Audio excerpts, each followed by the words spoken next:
morning. We're back on the road. Saturday morning. A lot of cool stuff going on today. But the thing we're going to talk about this morning is about acoustics and reverb, naturally occurring reverb.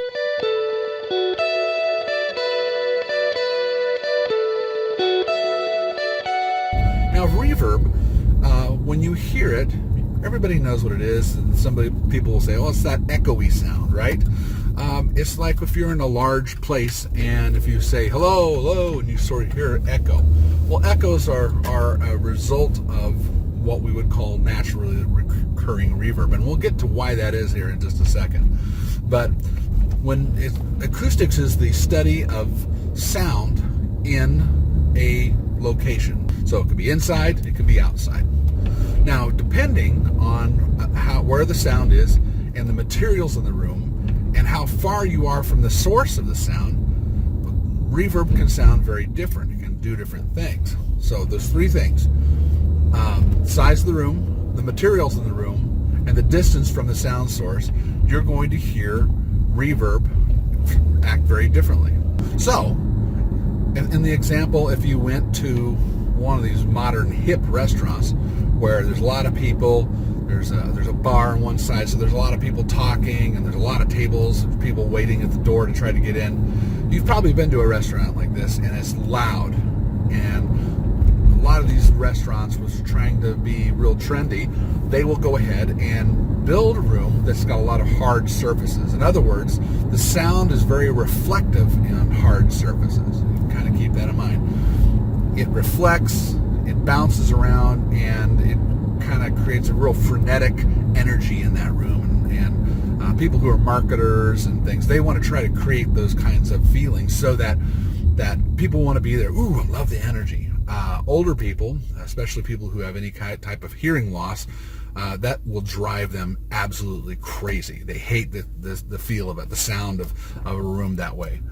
Conversely, you can think about a living room. You've got carpet in the room, you've got a couch.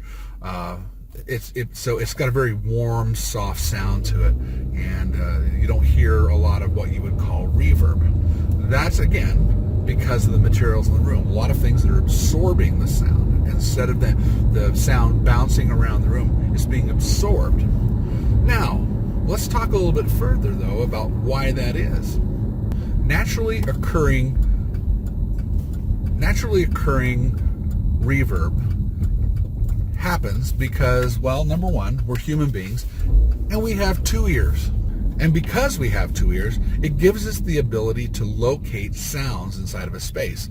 So if you close your eyes and somebody was walking around the room speaking, for the most part, you'd be able to locate where they are pretty close. You could aim in mostly the right direction of where they're coming from. Our brain uses our two ears, and it has like a dolphin in some respects, it's an echolocation device. And all I mean by that is that our ears, it hears sound coming from two different places, and it can go ahead and place the location of the object. Now let's take a look at this room, and let's explore this a little bit further. So here's our room. It's a rectangular room, and on one side, there I am. There's Todd. I'm standing on one end of the room, and Bob is standing on the other end of the room, and he's listening.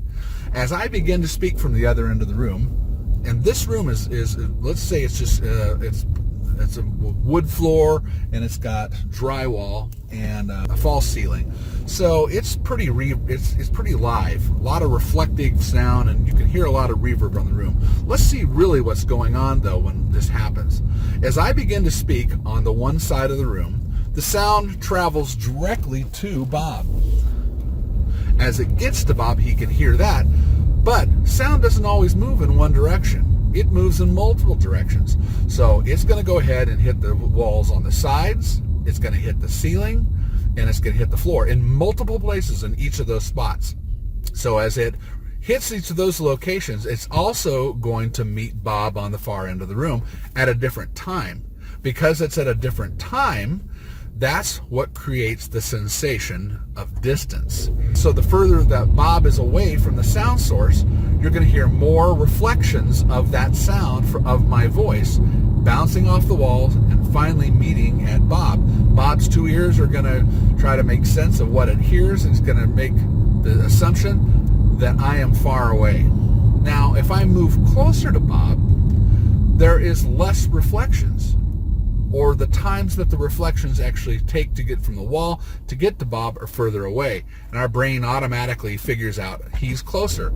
And if I'm standing right up in front of Bob's face, I don't hear many of the reflections because the signal, the direct sound from my voice going to Bob is so close that you don't hear a lot of the rooms. You probably still can hear the room and the outside, but the brain fills in, he's standing right in front of me.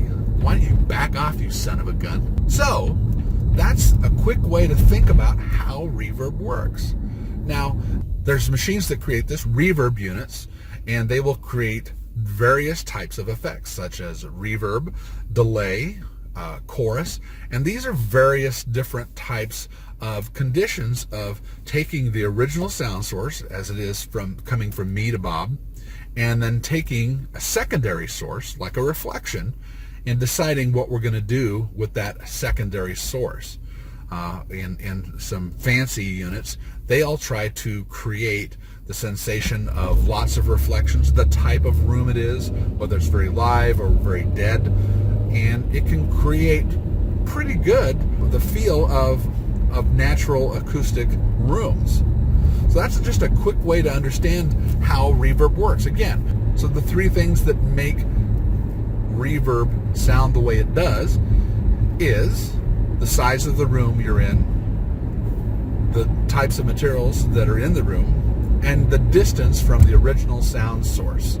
You go to a place like Red Rocks Amphitheater here in Colorado, it's a very big room, but they built it in such a way that the stage is down at the bottom, and there's two enormous rocks on either side of the seating goes down the middle, and it creates an amazing sensation. I've taken a tuba and sat in the middle of that room and pointed my bell towards one side and hit a note, bop, and I can hear it reflect back and forth between the two sides, creating a bouncing effect or a delay. And that's another type of reverb.